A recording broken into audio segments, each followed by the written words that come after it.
नेपाल में लोगों के विरोध प्रदर्शन के बाद तख्तापलट हुआ और तख्तापलट के साइड इफेक्ट भी आने शुरू हो चुके। पिछले 48 घंटों से ज्यादा से नेपाल जल रहा, नेपाल बिखरा हुआ है। नेपाल की सभी जरूरी और बड़ी सरकारी इमारतों को जला दिया गया है। सांसद इस्तीफा दे चुके हैं, मंत्रियों को दौड़ाकर मारा जा रहा है, सड़कों पर बेकाबू भीड़ है। लेकिन अब ये बेकाबू भीड़ जो कल तक आंदोलन की शक्ल में थी, आज अराजकता का खुला खेल खेल रही। लोकतंत्र की दीवार जैसे ही टूटी तो लोकतंत्र के समानांतर खड़ा हो चुका है लूट तंत्र। नेपाल में लोकल मार्केट से लेकर सुपर मार्केट तक, छोटी किराना दुकान से लेकर के मॉल तक, अरबपतियों के घरों से लेकर बैंक तक, सब कुछ भीड़ अपना कब्जे में ले रही है और फिर वहां लूटपाट मचा रही है। नेपाल सुलग रहा है, धधक रहा है, विद्रोह की आग में जल रहा है। राजधानी काठमांडू की सड़कें रणभूमि में तब्दील हो चुकी हैं। हर तरफ उपद्रव मचा है। नेपाल में अब ना सरकार बची है और ना ही कानून व्यवस्था, और उसकी बानगी है ये तस्वीरें। एक तरफ नेपाल से प्रधानमंत्री और मंत्री तक जान बचाकर भाग रहे हैं, तो दूसरी तरफ प्रदर्शन के नाम पर नेपाल में हिंसा की आग भड़कती जा रही है। और इन सब के बीच, प्रदर्शनकारियों के बीच, कुछ ऐसे भी अराजक लोग हैं जो नेपाल से लोकतंत्र की दीवार ढहते ही लूट तंत्र को खड़ा करने में जुटे हैं। एक एक कर आपको दिखाते हैं कैसे नेपाल में प्रदर्शन की आड़ में उपद्रवी भी एक्शन में हैं और सरकारी संपत्ति को न केवल नुकसान पहुंचा रहे हैं, बल्कि प्राइवेट प्रॉपर्टी में लूटमार भी मचा रहे हैं। सबसे पहले इस तस्वीर को देखिए। ऐसा लग रहा है जैसे लूटने की प्रतियोगिता हो रही हो। जिसके हाथ जो आ रहा है, सुपरमार्केट से लूट कर अपने साथ ले जा रहा है। कार्टन भर भर कर लोग सामान उठा कर ले जा रहे हैं। इस शख्स को देखिए, एक हाथ में ब्रांडेड कपड़े हैं, दूसरे हाथ में कुछ और महंगे सामान, और ये महिला तो कार्टन भर सामान अपने माथे पर रखकर ले जा रही है। देखते ही देखते पूरा सुपरमार्केट खाली हो गया। प्रदर्शन की आड़ में सुपरमार्केट को साफ कर दिया गया। अब जरा इस तस्वीर को भी देख लीजिए। लोकेशन अलग है लेकिन कहानी वही है। यहाँ भी मौके का फायदा उठाकर उपद्रवी दुकानों और मॉल के शटर तोड़ रहे हैं और फिर पूरा मॉल ही खाली कर दे रहे हैं। दुकान के अंदर से कपड़े बाहर फेंके जा रहे हैं और बाहर खड़े लोगों के हाथ जो लग रहा है उसे समेटने में लगे हैं। इस लड़की को देखिए, कपड़ों को स्कूटी पर रखकर अपने साथ ले जा रही है। जिसे देखो वो इस लूट तंत्र में शामिल है। सुलगते नेपाल में किस तरह उपद्रवी लूटकांड को अंजाम दे रहे हैं, उसकी एक और तस्वीर देख लीजिए। ये तस्वीर नेपाल के अरबपति कारोबारी उपेंद्र महतो के घर की है, जहां आलीशान घर में उपद्रवी जबरन घुस आए हैं और एक एक कमरे की तलाशी ले रहे हैं। जिसके हाथ जो भी कीमती सामान आ रहा है उसे अपने साथ ले जा रहा है। उपेंद्र महतो 30 से सबसे अमीर नेपाली हैं। उनकी अनुमानित कुल संपत्ति 250 मिलियन अमेरिकी डॉलर से 900 मिलियन अमेरिकी डॉलर के बीच है। अब जरा इस तस्वीर को देखिए। प्रदर्शनकारियों ने बैंक को भी नहीं बख्शा, पूरे बैंक को ही लूट लिया। तस्वीरें देखिए, आसमान से नोटों की बारिश हो रही है और वहां मौजूद प्रदर्शनकारी नोट लूटने में लगे हैं। ऐसा लग रहा है नेपाल में ना कोई कानून है और ना ही कोई उसका रखवाला। जिसके मर्जी में जो आ रहा है वो कर रहा है। सवाल है कि क्या नेपाल का भविष्य अब इन्हीं उपद्रवियों और लुटेरों के हाथ में है? क्या इस अग्नि परीक्षा से गुजरकर नेपाल एक बार फिर पटरी पर लौट पाएगा, या जेन जी की ये बगावत नेपाल की तस्वीर और तकदीर ही बदल देगी? ब्यूरो रिपोर्ट, जी मीडिया। नेपाल में तख्तापलट हो चुका है, लेकिन सोशल मीडिया बैन से भड़की आग अभी शांत नहीं हुई। मंगलवार को युवाओं ने संसद भवन से लेकर पीएम हाउस, सुप्रीम कोर्ट और सिंह दरबार को जलाकर खाक किया। नेपाल में हिंसा से 50 घंटे बीत चुके हैं। इन 50 घंटों में नेपाल के अंदर क्या क्या और चीजें हो रही हैं, ग्राउंड पर हालात कितने बदले हैं, ये रिपोर्ट आपको बताएगी। ओली सरकार के खिलाफ गुस्से की आग ने नेपाल को कैसे जलाकर राख कर दिया है, ये तस्वीरें उसकी गवाही दे रही हैं। नेपाल में सोशल मीडिया बैन के खिलाफ ऐसी युवा क्रांति भड़की जिससे सब कुछ खाक हो गया। प्रदर्शनकारियों ने संसद भवन, राष्ट्रपति भवन समेत कई मंत्रियों और नेताओं के घर फूंक डाले। यहाँ तक कि सुप्रीम कोर्ट भी नहीं छोड़ा। ये आग इतनी भयंकर थी कि आज भी शांत नहीं हुई। पहली तस्वीर देखिए, ये नेपाल का संसद भवन है जो जेन जी के गुस्से की आग में जलकर खाक हो गया। संसद भवन में आगजनी के बाद कैसे हालात हैं, ये जानने के लिए जी मीडिया की टीम जान हथेली पर लेकर संसद के अंदर। ये संसद भवन को देख लीजिए, ये एंट्री पॉइंट है उसके। मैं आपको अंदर की हालात दिखाता हूँ। आपने थी यहाँ पर आप बिल्कुल सिहर जाइएगा कि जो देश का सिरमौर होता है, जहाँ से पूरे नेपाल के भविष्य निर्धारण होता है, उसके अंदर के हालात ये देख लीजिए। ये देख लीजिए चारों तरफ कांच के टुकड़े बिखरे पड़े हैं। ये ऊपर जाने की सीढ़ी, यहाँ पर रिसेप्शन, इसके बाईं तरफ जो यहाँ पर अपर हाउस, दाहिनी तरफ आप देख लीजिए जो ये सारी चीजें यहाँ पर जल गई हैं। संसद के अंदर का हाल तो आपने देख लिया, अब बाहर की तस्वीर भी देखिए, क्योंकि यहाँ प्रदर्शनकारियों ने सिर्फ आगजनी नहीं की बल्कि जमकर तोड़फोड़ भी मचाई। अब मैं आपको बाहर से दिखाता हूँ, जहाँ सांसद बैठ के नीति निर्धारण करते थे, उसकी हालत क्या है। अभी भी यहाँ से धुआं उठ रहा है और देख लीजिए ये पूरी हालत है प्रतिनिधि सभा की, जहाँ जिसको संसद भवन कहा जाता है। अभी भी यहाँ देख लीजिए जो बिखरे कागज देखिए, ये सारे कागज, सारे डॉक्यूमेंट फाड़ दिया गया है। यहाँ पर जगह जगह जो चेकिंग पॉइंट लगाया गया था उसको तोड़ दिया गया। ये जो बड़े बड़े आप पिलर्स देख रहे हैं, इसमें झंडा लहराते थे, नेपाल का राष्ट्रीय ध्वज, लेकिन कहीं कुछ नहीं दिखेगा आपको। काठमांडू में चारों तरफ हालात बेकाबू है। ये सिंह दरबार का इलाका है जहां कल प्रदर्शनकारी टूट पड़े और इसे आग के हवाले कर दिया। यहीं से नेपाल की सरकार चलती है। इसमें प्रधानमंत्री कार्यालय से लेकर कई अहम मंत्रालय हैं, मगर अब यहाँ राख में लिपटी दीवारें और खाक हो चुकी गाड़ियां ही बची।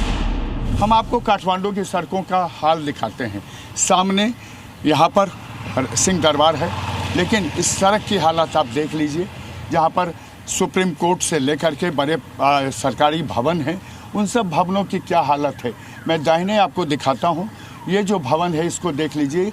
ये मेल मिलाप यानी मीडिएशंस काउंसिल का सेंटर का ये ऑफिस था, और ये भी इसके बाहर इसमें भी आग लगा दिया गया। यहाँ नेपाल बार एसोसिएशन जितने एडवोकेट्स हैं वो बैठते रहे हैं, और ये भी भवन पूरी तरह से आग के हवाले कर दिया गया। भ्रष्टाचार के खिलाफ सड़कों पर उतरे युवाओं ने नेपाल के सर्वोच्च अदालत को भी नहीं बख्शा। उग्र प्रदर्शनकारियों ने सुप्रीम कोर्ट में भी आग लगा दी। सरकारी वकीलों के दफ्तर और कोर्ट के बाहर खड़ी गाड़ियां फूंक दी। पूरी तरह से सड़क पर जो तबाही के मंजर हैं वो आपको दिखेंगे। आपको मैं दिखाता हूँ सुप्रीम कोर्ट का ये जो अभी गेट हालांकि बंद है, लेकिन यहाँ भी जो तबाही हुई आप देख लीजिए। यहाँ कितने ये बाइक हैं, ये सारे बाइक्स जल गए, और ये 2 दिनों के आंदोलन के बाद की ये स्थिति है। आप देख लीजिए यहाँ भी आग लगा। बहुत क्या हाल है, कितने जगह आग लगाई गई थी? सब जगह आग लग रही है। सब जगह लग गया ना? हाँ, सब पूरे कुछ बचा नहीं, कुछ नहीं बचा। नेपाल में आगजनी हो रही है, नेपाल में हिंसा हो रही है, लूटपाट हो रही है, और उसकी अनगिनत तस्वीरें लगातार सामने आ रही है। एक और तस्वीर दिखाता हूं मैं आपको। मेरे पीछे एक तस्वीर आप देख रहे हैं। यह तस्वीर ना आगजनी की है ना लूटपाट की है, बल्कि तस्वीर है जेल तोड़ने की तस्वीर। नेपाल की 7 जेलें ऐसी हैं जिनमें लगभग 13,000 कैदी फरार हो चुके हैं। सोते 13,000 सजायाफ्ता नेपाल में जेलों से बाहर आ चुके हैं। सेना पूरे नेपाल में कर्फ्यू लगा चुकी है, लेकिन बावजूद इसके ये गंभीर स्थिति नेपाल के अंदर बन चुकी है कि जब अभी तक सिर्फ युवा सड़कों पर थे तो हाल ये थे, अब 13,000 से ज्यादा सजायाफ्ता कैदी भी सड़कों पर हैं। तो नेपाल का हाल क्या होगा? नेपाल में पहले हिंसा भड़की, फिर लूटपाट और आगजनी, और अब जेल से भागे कैदी। पड़ोसी देश नेपाल आपदा के दौर से गुजर रहा है, मगर कुछ उपद्रवी इस आपदा में अवसर तलाश रहे हैं। सरकारी इमारतों में आगजनी और शॉपिंग कॉम्प्लेक्स में लूटपाट के साथ ही जेलों से कैदियों के भागने का सिलसिला जारी है। ये तस्वीरें नेपाल के दिल्ली बाजार जेल की हैं, जहां नेपाल में जनजी विद्रोह का फायदा उठाते हुए जेल से सैकड़ों कैदी फरार हो गए। जेल का मेन दरवाजा तोड़ दिया गया और कैदियों का हुजूम निकल पड़ा। हालांकि कैदियों को रोकने के लिए सेना और पुलिस भी मौके पर मौजूद थी। जेल के सामने जवान बंदूकें लिए पोजीशन में थे, लेकिन तभी बड़ी संख्या में कैदी आते हैं और जेल का दरवाजा तोड़ देते हैं। सेना और पुलिस कैदियों को रोकने की कोशिश करती है, लेकिन कई कैदी फरार होने में कामयाब हो जाते हैं। बाद में सेना बाकी कैदियों को रोककर वापस जेल भेजने की कोशिश करती है। ये हाल नेपाल की लगभग हर जेल का है, जहां तख्ता पलट के बाद जेल से कैदी फरार हो रहे हैं। सब कब्जा हुआ। आंदोलन की आड़ में लगभग 13 जेलों से 6000 से ज्यादा कैदी जेल तोड़कर फरार हो गए। ये पहली बार है जब नेपाल जेल ब्रेक किया गया है। इसमें ललितपुर के नखो जेल से लेकर के दिल्ली बाजार के जेल तक से कैदी सब भाग गए और हालात ये हुए कि ये कैदी नेपाल आर्मी तक से भिड़ गए और अपने घर जाने की जिद पर अड़ गए। चिंता की बात यह है कि इन जेलों से फरार कैदी हिंदुस्तान में घुसने की कोशिश कर रहे हैं। एसएसबी ने जेल से भागे 5 कैदियों को गिरफ्तार किया। इन कैदियों को भारत नेपाल सीमा से पकड़ा गया। पकड़े गए कैदियों में 5 लखीमपुर और 1 बहराइच का है। खबर है कि देर रात कुछ और कैदियों को भी पकड़ा गया है। जाहिर है नेपाल में अराजक हालात के बीच बॉर्डर पर घुसपैठ की कोशिशों ने भारत की चिंता बढ़ा दी है। लिहाजा सीमा पर सिक्योरिटी बढ़ा दी गई ताकि ऐसी किसी भी हरकत को नाकाम किया जा सके। ब्यूरो रिपोर्ट, जी मीडिया। अब मैं आपको आंकड़े बताता हूं जो नेपाल की जेलों से भागे हुए कैदियों के हैं। आप देखिए कि जेल से कितने कैदी भागे हैं और किस किस जेल से कितने कैदी फरार हुए हैं। पहला आंकड़ा देखिए, जो पहली जेल ब्रेक की गई ललितपुर जेल से 1200 कैदी फरार हुए। उसके बाद दूसरी जेल सुनसरी जेल से लगभग 1575 कैदी फरार होते हैं। चितवन जेल से 700 कैदी फरार हुए। कंचनपुर जेल से 450 कैदी, केलाड़ी जेल से 612 कैदी, जलेश्वर जेल से 576 कैदी, उसके अलावा कास्की जेल, डांग जेल, गौर जेल मिलाकर के लगभग 1000 कैदी, बजांग जेल से 65 कैदी फरार हुए। अभी तक का जो आंकड़ा है वो आंकड़ा बताता है कि 13 जेलों से कुल 6000 से ज्यादा कैदी फरार हो चुके। कई ऐसे इलाके भी हैं जहां के लोग नेपाल के अंदर फंसे हुए हैं। उत्तर प्रदेश के लोग नेपाल के अंदर फंसे हुए हैं। इसी को लेकर के योगी सरकार हाई अलर्ट पर है और यूपी के नेपाल से सटे जिलों की सुरक्षा बढ़ा दी गई। नेपाल में फंसे भारतीयों की मदद के लिए लखनऊ में कंट्रोल रूम बनाया गया। एक हेल्पलाइन जारी की गई और जो काठमांडू में लगे फंसे हुए लोग हैं उन तक मदद पहुंचाई जा रही। नेपाल हिंसा की आग में जल रहा है। काठमांडू से लेकर छोटे छोटे शहरों तक हिंसक प्रदर्शन हो रहे हैं। पथराव आगजनी से शुरू हुआ बवाल लगातार बढ़ता ही जा रहा है। क्योंकि नेपाल की सीमा से यूपी के 4 जिले सटे हैं, लिहाजा यहाँ चल रहे विद्रोह और बगावत के बीच यूपी सरकार और सीएम योगी अलर्ट मोड पर है। नेपाल बॉर्डर से सटे यूपी के जिलों में हाई अलर्ट जारी कर सुरक्षा पहरा खड़ा कर दिया गया है। लेकिन नेपाल में कई भारतीय अभी फंसे हैं, जिनके लिए सीएम योगी ने खास प्लान तैयार किया है और योगी खुद अधिकारियों से लगातार रिपोर्ट ले रहे हैं। नेपाल में फंसे भारतीयों की मदद के लिए लखनऊ पुलिस मुख्यालय में कंट्रोल रूम बनाया गया है। कंट्रोल रूम 24 घंटे चलता रहेगा। योगी सरकार ने नेपाल में फंसे भारतीयों के लिए 3 हेल्पलाइन नंबर भी जारी किए हैं। इन नंबर पर कॉल या मैसेज कर नेपाल में फंसे लोग तुरंत मदद ले सकते हैं। ये नंबर है 0522 239 0257, 0522 272 4010 और 9454 401674। एक तरफ योगी सरकार नेपाल में फंसे भारतीयों को सुरक्षित निकालने में जुटी है, तो दूसरी तरफ योगी फोर्स की एक टीम सोशल मीडिया पर भी पैनी नजर रखे हुए है ताकि पड़ोसी मुल्क में अराजक माहौल का कोई गलत फायदा उठाने की कोशिश न करे। योगी फोर्स ने साफ चेतावनी दी है कि जो भी अफवाह फैलाने की कोशिश करेगा उसके खिलाफ कड़ी कार्रवाई की जाएगी। नेपाल सीमा से लगे बहराइच, श्रावस्ती, लखीमपुर और महाराजगंज में अतिरिक्त फोर्स तैनात की गई है। एसएसबी के जवान लगातार चेकिंग कर रहे हैं और पूरी जांच के बाद ही लोगों को भारत में दाखिल होने दिया जा रहा है।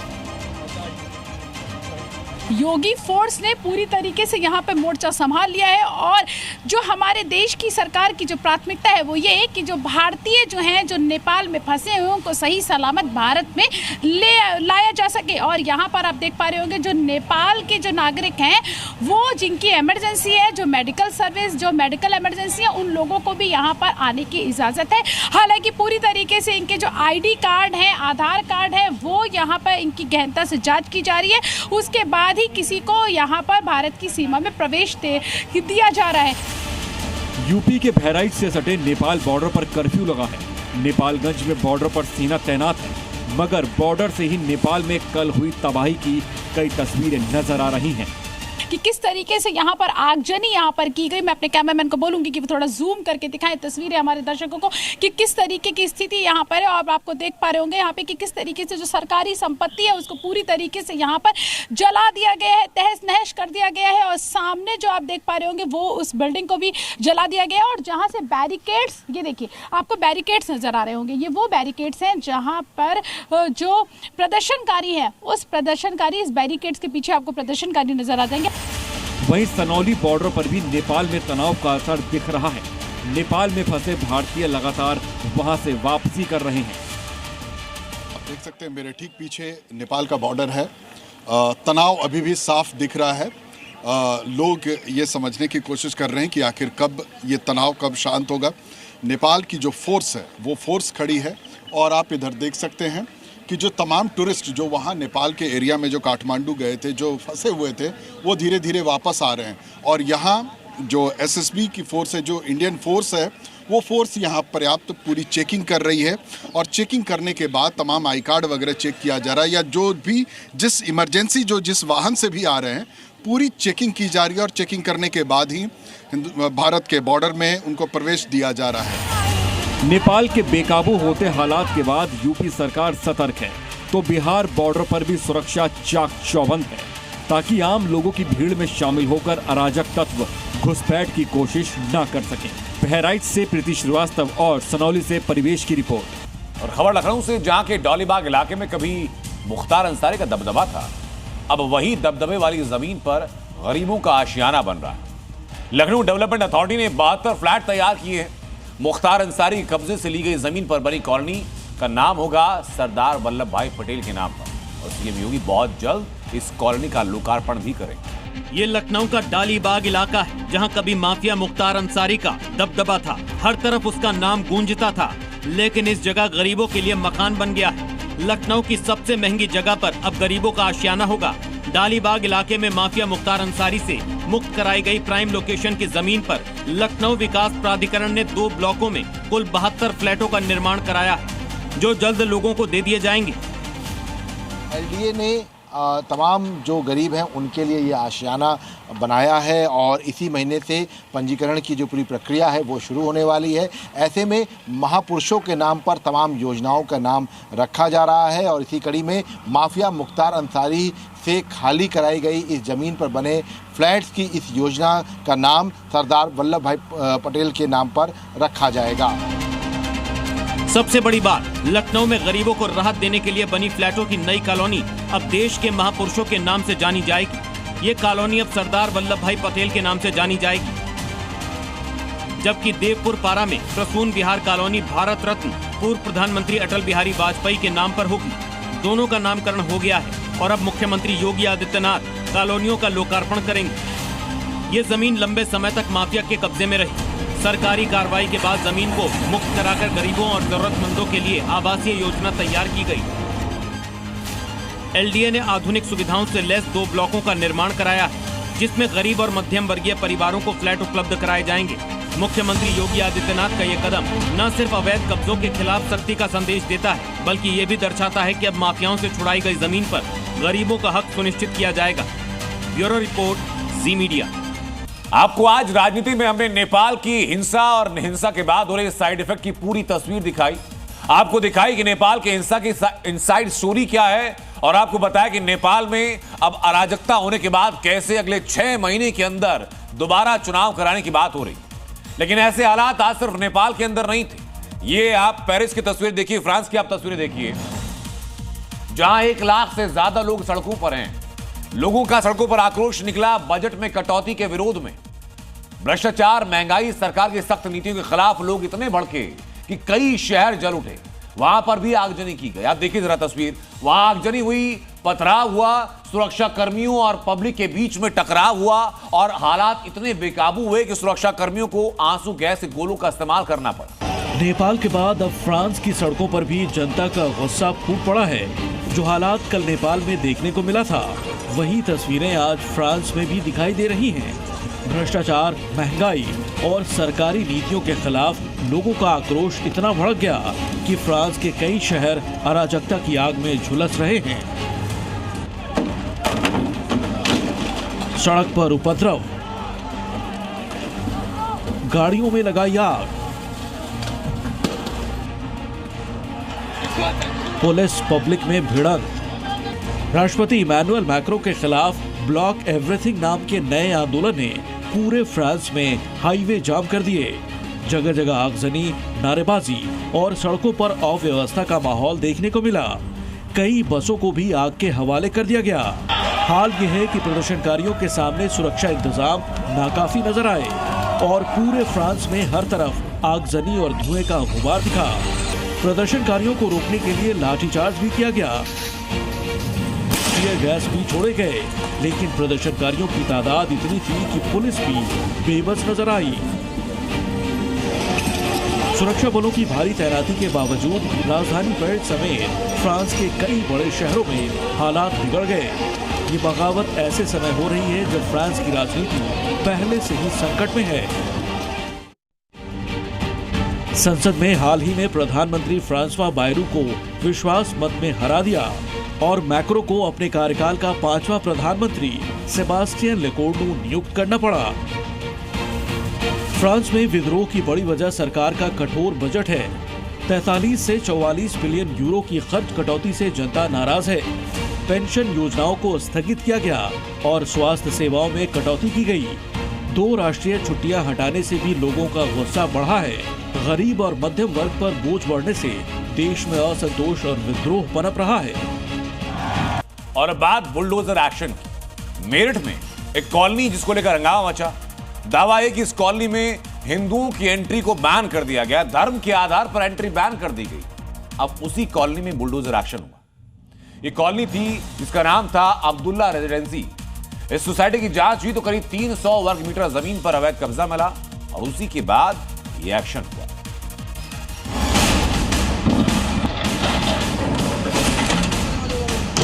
ये से वैसे धार्मिक मुद्दा उठाया जा रहा है और ऐसा कुछ नहीं है। जमीन हमारी आप खरीद सकते तो बेच क्यों नहीं सकते हम लोग को? हिंदू की सरजमी पे ऐसा अगर करेंगे वे तो यहाँ हिंदुस्तान पाकिस्तान दूसरा बनाएंगे क्या? ये मेरठ में फेल हुआ अब्दुल्ला प्लान।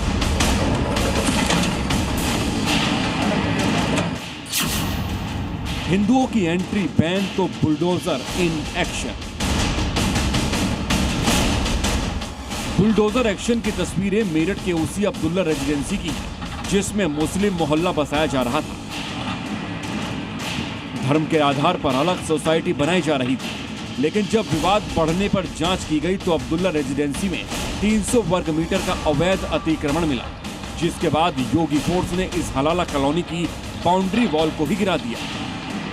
अवैध निर्माण पर यहाँ पर बुलडोजर एक्शन चला है। कल प्रशासन की टीम यहाँ पर पहुँची थी, जिसमें कि आवास विकास की टीम और मेरठ प्रशासन यहाँ पर पहुँचा था। उसके बाद उसने पैमाइश की और अवैध निर्माण हुआ था और आप देख भी सकते हैं कि ये 4 दीवारी जो बाउंड्री है उसको गिरा दिया गया है, प्रशासन की तरफ से गिरा दिया गया है। कल बुलडोजर एक्शन, यहाँ पर बड़ा बुलडोजर एक्शन देखने को मिला है और ये मेरठ के नौचंदी ग्राउंड के पास अब्दुल्ला रेजिडेंसी बन रही है और इसको लेकर के तमाम यहाँ पर आरोप प्रत्यारोप चल रहे हैं।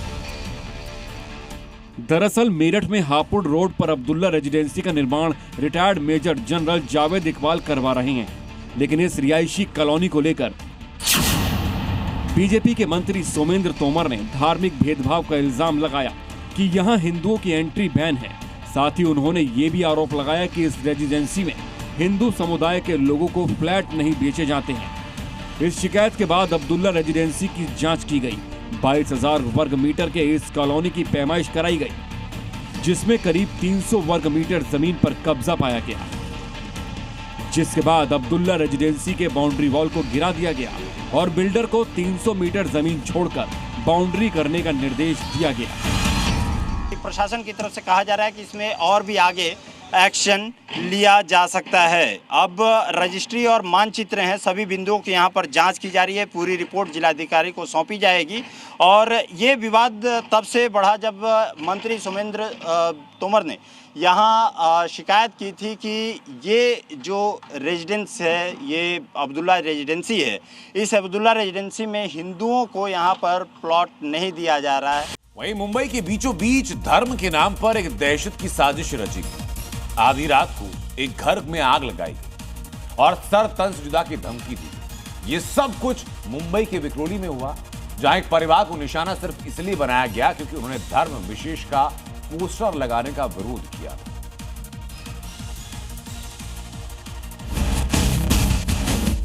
वहाँ पे एक देखिए दफ्ती टांग के गए हैं, सर तन से जुदा।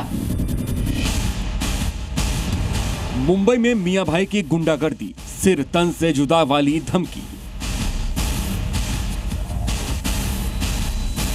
पर्दा वर्दा जलाने विलाने के बाद ये देखो ये क्या बोर्ड सब रख के गए। नफरती पोस्टर, घर में आग, दहशत फैलाने की स्क्रिप्ट तैयार। कहा सुनी हुई मारपीट हुआ है लोग आपस में, और इन लोगों ने रात को यहाँ पे आके दफ्ती टांग के गए हैं, सर तन से जुदा। सवाल यही है कि आखिर मुंबई में दहशत फैलाने की स्क्रिप्ट किसने तैयार की? विक्रोली के वर्षा नगर में किसने आधी रात को आतंक का तांडव मचाया? इस इलाके में रहने वाले नीरज उपाध्याय के घर को आग के हवाले करने की कोशिश की। घर के बाहर लगे पर्दे में आग लगा दी गई और सीढ़ियों पर पोस्टर चिपकाकर सर तन से जुदा करने की धमकी दी। इसके बाद अब ये बात बहुत ज़्यादा लाजमी हो जाती है प्रशासन से पूछने के लिए कि क्या सुरक्षा को लेकर कोई गारंटी है या नहीं है। हम उसी इलाके में आए हुए हैं, ये उस बिल्डिंग है, देखिए तमाम इस वक्त पुलिस भी यहाँ पर मौजूद है और जैसा कि रेगुलर जो पूछताछ का इस वक्त है यहाँ पर प्रोसेस चल रहा है। लेकिन आखिर क्यों उपाध्याय परिवार को टारगेट किया गया, इस सवाल का जवाब भी जान लीजिए। दरअसल सोमवार को ईद ए मिलाद का जुलूस इलाके से गुजरा था। जुलूस के दौरान संभाजी चौक पर आपत्तिजनक पोस्टर लगाए गए। नीरज उपाध्याय ने इसका विरोध किया और कट्टरपंथियों से पोस्टर हटाने की मांग की, लेकिन बातों ही बातों में विवाद बढ़ गया। विरोध के बाद 4 से 5 लोग भिड़ गए। हालांकि पुलिस के बीच में आने पर झगड़ा शांत हो गया और पोस्टर हटा दिए गए, लेकिन कुछ ही घंटों बाद नीरज उपाध्याय के घर को टारगेट किया गया। जब भीड़ आई ना तो भीड़ ने क्या किया, बीच में से घुस गए ना तो पुलिस पीछे हो गई। उसके बाद एक 10-15 सेकंड के लिए कैसा धक्का मुक्का हुआ, धक्का मुक्की होने में उन लोग ने जो इसको थोड़ा सा चोट भी आई, उसमें खरोच बरोच आई। आप उस टाइम वहीं पर मौजूद थे? मैं वहीं पर था।